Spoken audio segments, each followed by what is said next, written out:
This week's episode is brought to you by Fairy Godmother Travel, the official travel agency of Communicore Weekly. Email communicoreweekly@fairygodmothertravel.com to book your vacation today. Again, visit fairygodmothertravel.com and tell them we sent you. Communicore Weekly, wanna get geeky, bob around boats and five-legged goats. Communicore Weekly, you might get some freaky. You waited all week, I'm sure you already know this. Greatest online show. Welcome to Season 3. Hello, and welcome to Communicore Weekly, the greatest online show and home of the world's first pair of independently born identical twins.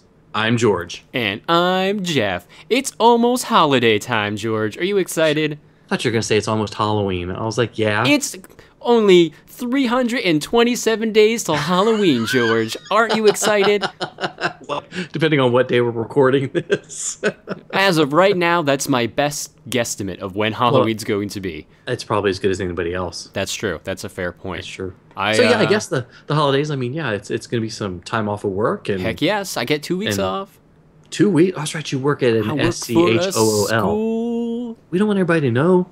Well, they'll come most visit people you do know already. Like Justin Scared. Yeah. Well, everybody knows my office number because of Justin, so if they do want to visit me, they know exactly where to find me. Just not during those 2 weeks that I'm off from school. Exactly. Because they don't have anybody to talk to. Yeah. So we have the second half of Michelle's trip report to the D23 Attraction Rewind weekend, and I'm super psyched to hear how day 2 went. Are you super psyched? Oh, yeah. Well, I mean, I've already heard it. I was talking to you. I was talking to the audience, George. Oh, sorry. Why do you just assume I'm talking to you all the time? Who else is there in your life but me? All right. Point taken. I'll take that. Okay. Let's go to the trip report, and let's listen to Michelle and not you. Step, jump, and skip. We took a trip, and this is our trip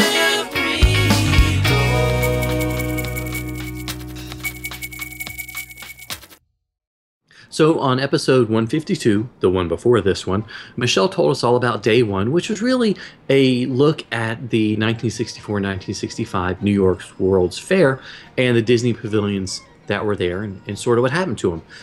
On this segment, we're going to hear all about day 2, which was more or less the attraction rewind portion, and apparently had a pretty spectacular presentation by the Mustache.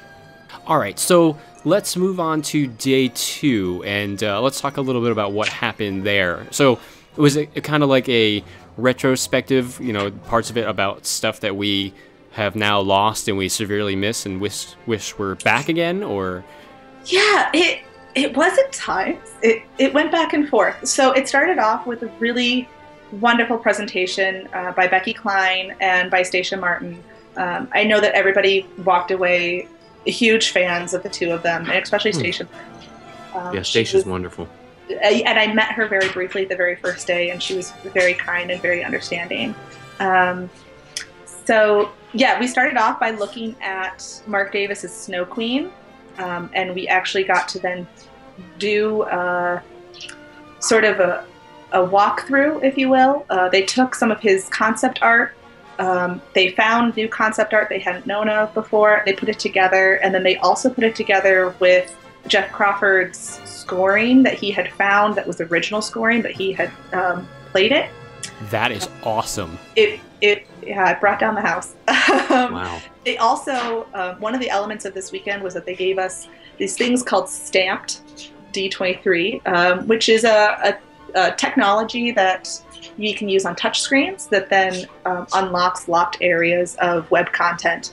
So we can now rewatch that same thing. Interesting. Which was really great because there were times where you were just so blown over by it that now I can watch it again and again, and I really like that. They also, a couple other elements were shown that we could rewatch, including some of the introductions, and we would have these little interstitial moments where we had an announcer from the Carousel of Progress who was kind of leading us through our whole weekend, and we also had interstitials of the characters from the Adventurers Club, which I sadly am just not familiar with based upon my age. Yeah, some of us are in the same age bracket. Yeah. There's another person currently on the line right now who may have been there, George, but not to like give away anybody's. Yeah, Sorry, exactly. what? Sorry. So I know there's a lot of not uproar, but a lot of activity on Twitter at the end of that second day for a certain presentation that was talking about live entertainment. What can you tell us about that one? Yeah. That still has me talking. So I didn't really know what it was going to be. All we knew was that it was just going to be about entertainment. And we had the fellow who had been running entertainment at Walt Disney World through the 80s, which, as we all know, was a very interesting time in entertainment, theater, and public taste. So he took us through some really interesting choices that were made at Epcot. The presenter himself, one of the most interesting parts is that he is now a professor. So he, again, kind of going to what people like to listen to. His paycheck also doesn't come from Disney anymore, and he was very clear about that. That is awesome. He was very clear that he was going to speak very off the cuff. He would even say at times, "They told me not to say this, and I'm going to say it anyway." He would kind of fly in the face of what we were supposed to know. And some of the things that he talked about were really confusing. So he talked in depth about the Scolioscope at Epcot. Dragon boats. Which was subtitled Magical Rainbows. And he explained that he didn't know why it was subtitled Magical Rainbows either. So I will read to you the best I can tell you about my notes for this. So this is where there was airplanes, there were boats, there was live entertainment. The FAA was involved in this. They had all sorts of moving elements. They had dragon boats. They had planes that had to take off we heard a lot about the regulations of the planes. And in the end, we realized why. And the reason why was because, unfortunately, the reason why the show ended was due to a death with one of the performers. And it was really refreshing to hear bluntly some of the concern that they had. You know, that the FAA told them they could keep going, and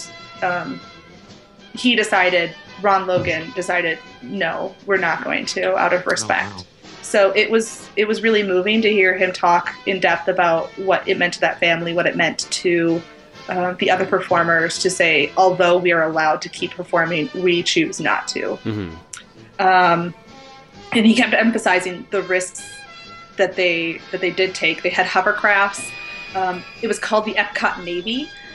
They had motorized surfboards.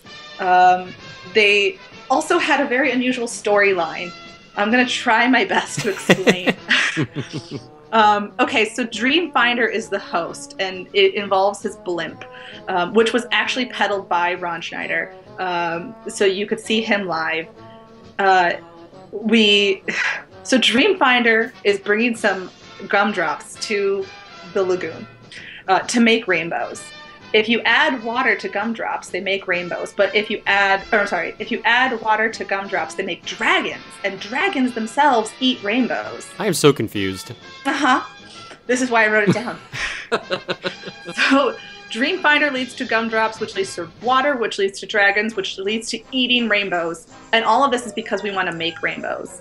I'm not really sure how the cannibalism works in there, but it must, because if you are made of gumdrops, and gumdrops also make rainbows, but you eat rainbows, which are made of gumdrops, somewhere in there you were eating yourself. Couldn't they have just bought Skittles? Right.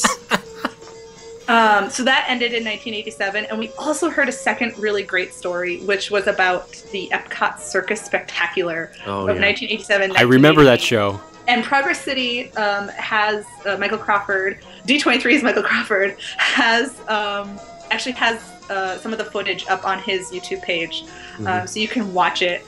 And this involved a lot of dangerous stunts, no nets, and I just walked away thinking, I don't want to see somebody die at Epcot. Well, not now, but back then you probably wanted to see it happen. Really like, as a 5-year-old, 6-year-old. I remember, I have VHS footage of that. And it's actually, I have it on my YouTube channel too, of like a little brief portion of it. But I was fascinated by it. Like, there's a circus at Epcot. This is great. Yeah, we first visited the year after it was there, and I'm a little sad. Michelle, that you I missed wasn't out. able I'm telling to. you totally missed out. Yeah, but one thing that he really emphasized is you don't work for Disney unless you're a class act, and that was really interesting. That was one of the ways that we were closing out our day. He really was old school Disney. Yeah. It was so clear that the people that he was hired under. He talked a little bit about Frank Wells. Who slept all day during the day and only worked at night. That is interesting.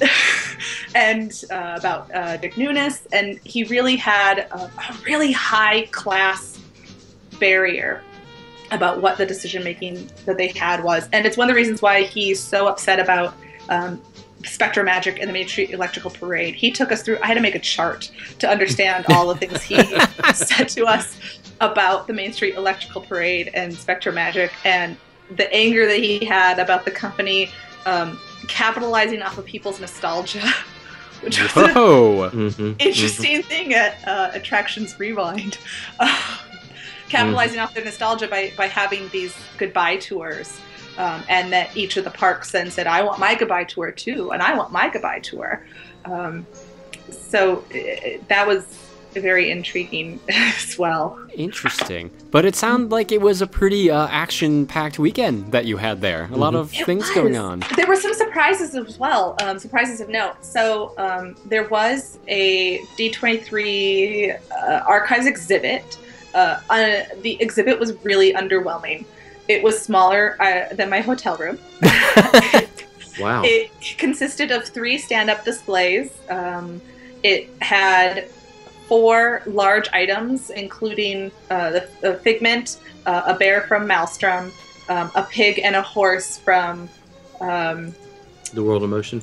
World of Motion, yes. And then they also had one of those, I'm going to not remember the name, one of those old-fashioned 3D printing machines that was at the World's Fair. The Moldoramas.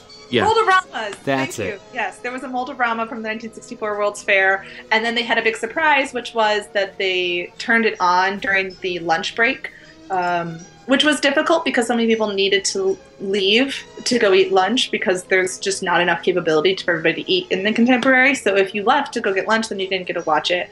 And then some people were also won to what they were making, so you could take that away.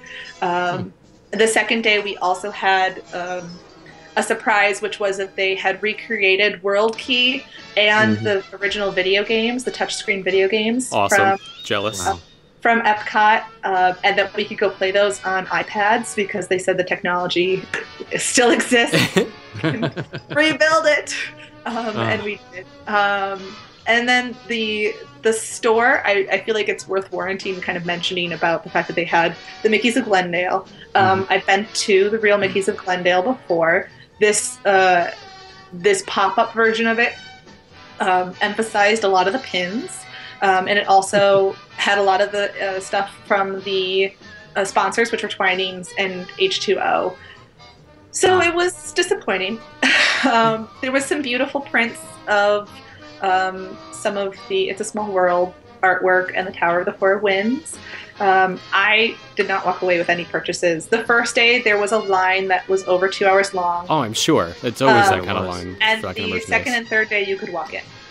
Oh, of course, because everyone got their goods on the first day and then sold out, and then that was it. And then the last kind of big thing of note was the fact that the amazing Bob Gurr, who also clearly bucked everything that was told to him about by the D23 people, set up his own meet and greet along with his own PhotoPass person. Oh my gosh. Just outside of the entrance of the ballroom. And I feel like that they could regulate him in the ballroom, but not outside of it. So Bob Gurr follows no rules. He does not. Him and his red shoes were the biggest hit of the weekend. Oh, yeah. Do not follow anybody's rules. So he set up his own meet and greet. I accidentally ended up in line. And got an amazing big hug from him. He signed my badge. She was very, very sweet. And then I also had my very first encounter with Sir Tony Baxter. Whoa! You were Baxter. I did not have any encounter with him out in the lobbies or anything, even though I had many missed opportunities where an elevator I just got off of, somebody said, oh, he was here, or at a monorail I just got off of, oh, he was here. But he walked us through his entire plan for Discovery Land Bay. and Discovery Bay in excruciating detail, but everyone loved it so much, and he frequently dropped in hints that, Bob, anytime you want to rehire me, I would love to complete these projects. That's kind of hilarious, and hopefully they actually do make that happen. Yes, and then that was one of the things that we can now rewatch with our stamped item. We also are getting new content every first week of the month until May, but only the people that have the stamped item can get it. And I have mixed feelings about that. Yeah. All right, so I guess to kind of wrap up your trip report, what was your favorite part of the entire weekend? Oh, definitely the Tony Baxter presentation. I got as close as I could for it. The first 4 rows were the $1,000 level seats that you could have. Oof. Jeez. And then in the 5th row, you could get just as good of a view and see Tony up close. It was mind-boggling and spectacular and wonderful, and I'm in love. That's awesome. I'm jealous. I'm jealous that you went, but I'm glad that you did. It was my very first D23 event. I'm so sad I wasn't able to go to the other ones because of schedule issues. Mm-hmm. It took a lot of deciding whether or not this was going to be a worthwhile event. It was. The cost of going to the silver membership was greater than the discount that you were going to receive, so it actually was a wash. Then if you were free and you bought the ticket, or if you got the silver membership and you got a ticket, you were still at a discount. So I bothered to get the silver membership. The really poor management of it was that the day that they opened registration on Friday morning to go pick up your information, they also sent out emails to the silver D23 members that they were discontinuing silver membership, and they are now going to gold and gold plus. Interesting. Mm-hmm. They like that plus word for everything, don't they? Right. So hello, welcome. Glad that you joined us at the silver level. We're taking it away. If you like this place, then you're going to have to up your membership. Ah, jeez. Wow. But even aside from gold plus membership aside, I'm very jealous I didn't get to go. Mm-hmm. I did relive it through your Twitter feed and many others throughout that weekend, so it was cool to see that. And I'm glad you got to expand upon it a little more for us to make me even more jealous. Oh, yeah. Totally jealous. Just a teensy tiny bit. But thank you for coming on to talk to us about it. We both really appreciate it. And for everyone who is not already following Michelle, you can follow her at Minnesota Minnie on Twitter, and Minnie like Minnie Mouse. Like Minnie Mouse, yes. Not like Minnie Minnie Marshmallows. No, because though delicious, incorrect in the spelling. Yes. Any final parting thoughts, Michelle? No, if you're interested, you can see my watch-alongs that I do occasionally, where I live tweet out watching old Disney specials from the 70s and the 80s. Which are hilarious, may I add. Joy.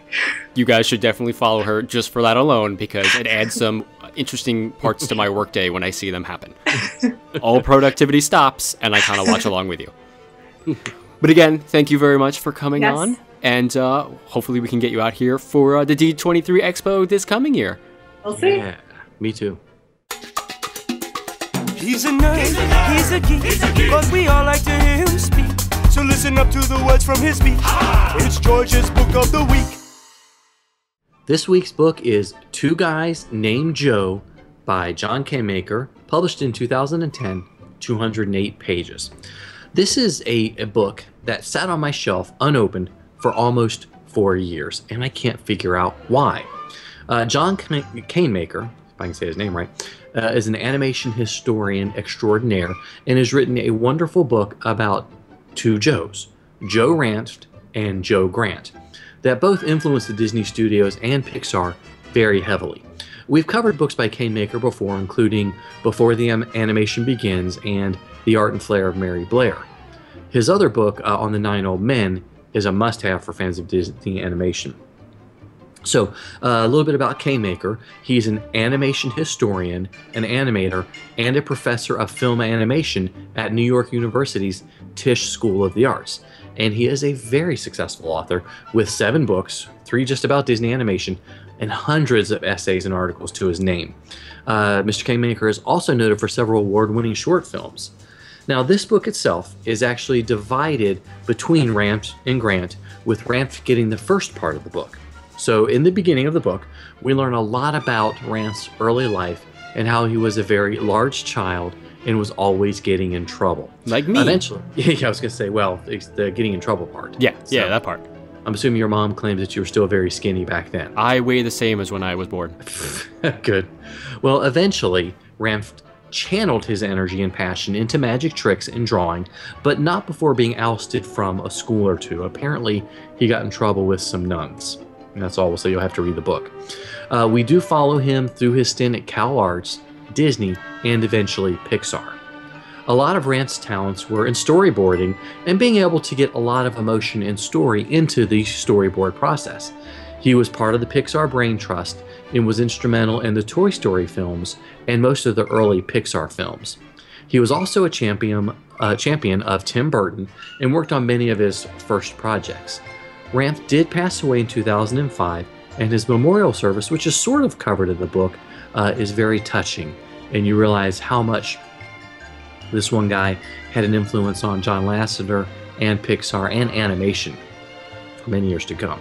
So the section on Joe Grant is a bit different, considering he was a storyboard artist that found his career bookended basically by 2 separate careers at Disney. He started as a story artist in 1933, working on the short Mickey's Gala Premiere. He also created The Evil Queen and Snow White, he co-wrote Dumbo, and worked on the development of Fantasia and Pinocchio.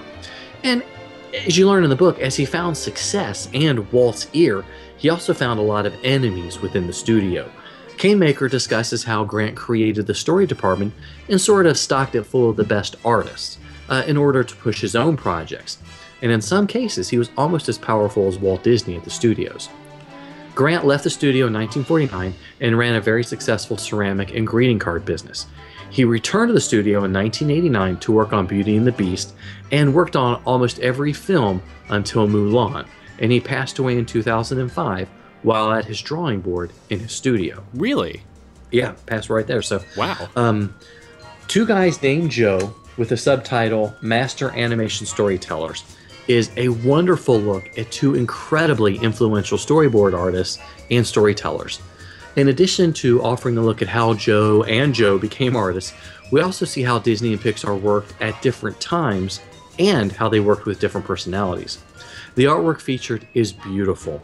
Some of it was created by Ranft and Grant for the various films, and some of it was created by their friends and fellow artists. There's a lot of great caricatures in this book that really bring the 2 Joes to life in a way that you wouldn't expect otherwise. So if you have any interest in any of the films and shorts they worked on, then you need to get a copy of this book. Also, if you're just a fan of animation and the Disney studio history, this is another amazing book for you to add to your collection. This week's book is 2 Guys Named Joe by John K-Maker. What we liked, what we didn't like, yays and the booze. 60-second review. Okay, so like probably most of the world, except Jeff, I had no idea what to expect with the release of Guardians of the Galaxy in the theaters this past summer. I wasn't really familiar with the property, and I wasn't sure how well a movie released in August was actually going to do, since that's a slow time for studios. And of course, we all know the story of it, but the Blu-ray release of the film has been highly anticipated, and the film itself has often been referred to as the Star Wars of this generation. I actually have read the comic books, especially the earlier run in the 70s, before my time, but I did read it. And to some extent, some of the current run as well. And I knew it was going to be like this bizarre sci-fi mashup that would really take the Marvel Cinematic Universe to new heights and kind of out of its comfort zone in a lot of ways. And I was right. And for those of you that actually saw it in the theaters when it first came out, I think we can all agree that it actually was the sleeper hit of the summer because it was highly anticipated and it just blew so many people away. Mm-hmm. You know, the movie was amazing on the big screen. I loved it so much. Everyone in my family was really excited to watch it again once we got the review copy, especially my 11-year-old superhero addicted child, which you guys have heard on the show before. The movie itself, I thought, held up really well on the smaller screen. I guess it depends on the size of your TV. And I was able to catch so many more details that I missed out before, including some tie-ins to the current season 2 of Agents of S.H.I.E.L.D., which I was pretty excited about. Guardians of the Galaxy is a great addition to the cinematic Marvel universe, and I can't wait to see if there are going to be any tie-ins with the other films, like Guardians of the Galaxy meet Scarlett Johansson. I'm okay with that movie idea. Okay. Let's greenlight that one. Let's go for it. Let's go for it. I really thought it had like the perfect balance of like sci-fi action and comedy and heart, and I think all that mixed together really helped the film succeed. And considering that really no one outside of comic nerds really knew who these guys were, it's kind of fantastic to see them fit right into the Marvel the mold, and kind of be accepted. I really don't think it could have been any more perfect. James Gunn was the perfect guy to bring this world to life, and I think that Marvel has been taking a lot of risks with their movies, and they all have paid off so far. They know what they're doing, and it's just great to finally have this film on Blu-ray to watch again and again and again and again. Yes, over and over. My oldest son, he invited his best friend to go with us to the theater, and his parents came along too, and they're not superhero fans or sci-fi action adventure fans at all. And I know they don't listen to the show, and they love the film. The movie looks so good on Blu-ray. It wasn't really. I lost myself in the theater, and watching it on the Blu-ray, I was a little more critical of what I was looking at. Tried to find something. There was not one point in that whole film where Groot and Rocket didn't look completely real to me. They look totally real. And I thought this is probably one of the first movies where you've had total CG characters that just were peerless. They were amazing. Yeah. But so it looked fantastic, and it sounded really, really good. And you can't say enough about the movie, especially the great 1970s pop songs that are floating in and out of the whole film. Really gave it the character. Really tied it to us as people. It's a weird thing to say, but it gave us something for an outer space movie where there's lots of blue and pink skinned aliens. It gave us something to latch onto. Yeah, I think it kind of grounded it in some ways. The soundtrack did. That's it. That's what I was looking for. Yeah, good. Thank you. You're welcome.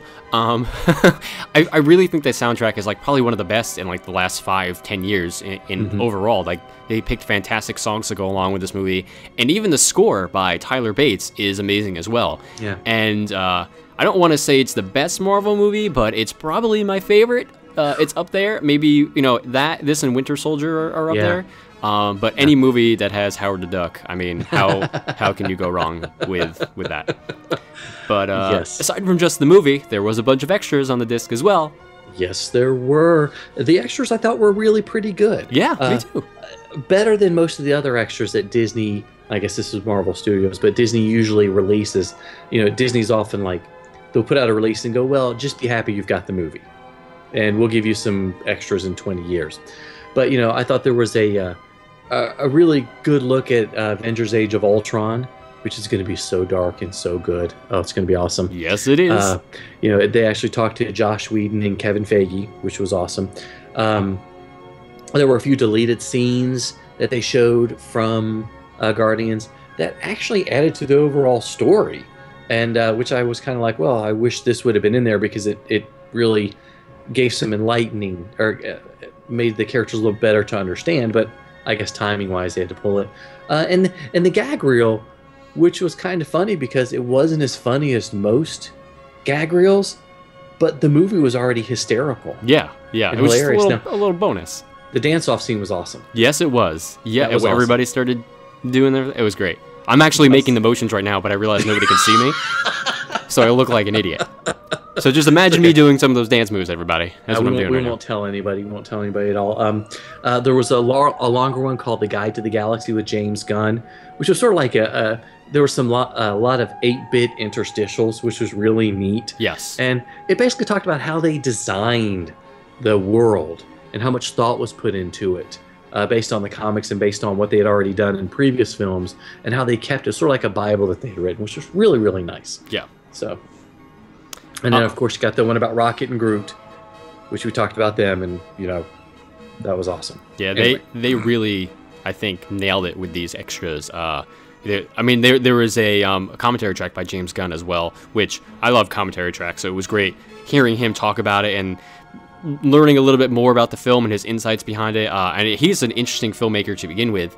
I don't know if you guys have ever seen some of his other films before, but he made a film a handful of years ago with Nathan Fillion called Slither, and during the scene with the Collector, you may see one of the Slither aliens inside one of the cases, which I thought was a nice little tidbit there. But yeah, overall, thoroughly impressed with the film and the disc and everything about it. We're basically telling you to go out and buy this movie right now because it's fantastic. It's totally worth your money. Go get it. That's what I say. And add it to your Marvel collection. Heck yes. Sometimes you might see it, sometimes you don't. Hey, look, what's that? It's a 5-legged goat. I am not a coffee drinker, but for the Disney lovers that do, they can always visit the Market House at Disneyland, where they serve up some fresh Starbucks every single day. Now, for a long time, the Market House was under refurbishment to make way for Starbucks, and now there's kind of a new story connected to it. Off to the side is the Book Nook, a corner of the room, where guests can sit and relax and enjoy their coffee. And you'll actually see that Mr. Peavidy, not P. Diddy, but Peavidy is the bookseller. Now, the story behind him is that he is a retired school teacher who always dreamed of running his own little coffee shop on Main Street. And he also hoped to provide a little book nook for his lovely little wife. And after collecting items from various sources, he kind of achieved his goal. And if you're a sharp-eyed person, you'll find a few familiar items among the shop's things, like the pot-bellied stove that's been there for almost 60 years, the checkerboard resting on the barrel. There's 5 of the original green shaded light fixtures, and the 1890 party line that you can pick up and listen to on the conversations, but you don't want to listen for too long because you got yelled at for eavesdropping, which I did the other day, which was pretty funny. But now, who is Mr. Peavidy? Now, we don't really know, but it seems like an awfully specific name to not be a reference to something, so perhaps it's an anagram of all the first letters of the Imagineer names that helps redesign the shop. We're not entirely sure, but one day we will find out and let you know who Peavidy is. It's not an anagram for Communicore Weekly, the greatest online show. No, not enough letters for that, unfortunately. Yeah. Well, it was worth a shot. Hey, we tried. Anyways, we get to mention the name of the show again. So. Fair enough. In case you don't know what you're listening to for the last 30 minutes, here you go. Well, they could have been stuck in a time warp or something. Oh, that's true. Ooh, Who good knows? point. Always that time travel stuff coming back. Yeah, it's all timey-wimey. Okay, well, guys, thank you so much for watching and listening to another episode of Communicore Weekly. Yes, please leave us a comment or give us a rating on iTunes. And don't forget, you need to email us at communicoreweekly@gmail.com and tell us your name, your birthday and month, and your postal address for something special. We're going to tell you a little bit later. Email us at communicoreweekly@gmail.com. And also like us on Facebook at facebook.com/Communicore Weekly. And follow us on Twitter and Instagram. I'm at Imaginerding. He's at Jeff Heimbuck. And of course, you can always call us on the Communicore Weekly Goat line at 424-785-4628. And don't forget, pick up your copy of Communicore Weekly the Musical. Find out all about the Battle for the Magic Kingdom. You can listen to it for free on Spotify and Google Play, or pick up your own copy on Amazon CD Baby or iTunes. And you can find that on the Communistore at CommunicoreWeekly.com. Click on the store link. Shirts, musical, all sorts of fun stuff there. For Jeff Heimbuck, I'm George Taylor. And for George Taylor, I'm Jeff Heimbuck. Thanks so much for listening, guys and gals. We'll see you next time on Communicore Weekly, the greatest online show.